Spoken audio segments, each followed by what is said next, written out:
All right, this lesson is on how to identify the amplitude and period of a sinusoidal function.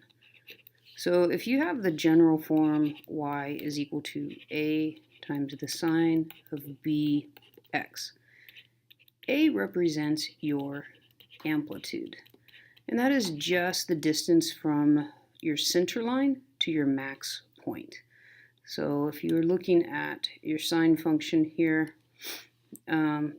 and let's just say we're looking at our basic y equals sine x function. So that's going to have an amplitude of 1, and my center line is going to be the x-axis. So I'm going to go up to 1, back down to 0, and this is assuming we have a scale of 90 degrees. So that's what my basic sine function looks like. My amplitude is just distance from my center line to my max, or same thing, distance from your center line to your minimum point here. If you ever needed to find your amplitude from a graph, you can always take your maximum value, subtract your minimum value, and divide by 2. But when you're given an equation, the amplitude is just this value that you are multiplying the function by. So the amplitude in this case is 4. Period is a little bit trickier. So you have to think about how this y equals sine x function is related to the unit circle. So remember, one trip around the unit circle is 2 pi radians.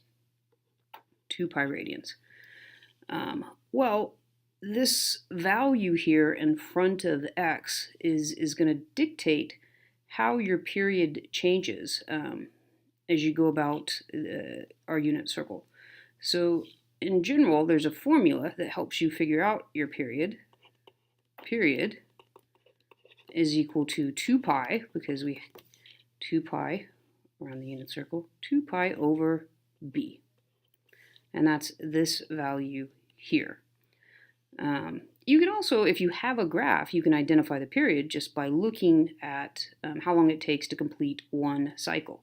So in our standard y equals sine x function, you could measure from crest to crest, or we could measure from this point to this point, which would be 2 pi. But in this case, we are given this value of b, so we need to use this formula to figure out the period.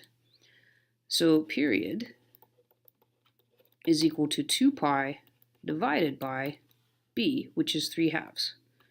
So remember, when you divide by a fraction, you flip and multiply. So that's 2 pi, or multiply by its reciprocal, times 2/3, which gives us 4 pi over 3. And when the question says give exact values, again, that just means don't use a calculator. So you're going to input that as 4 pi over 3.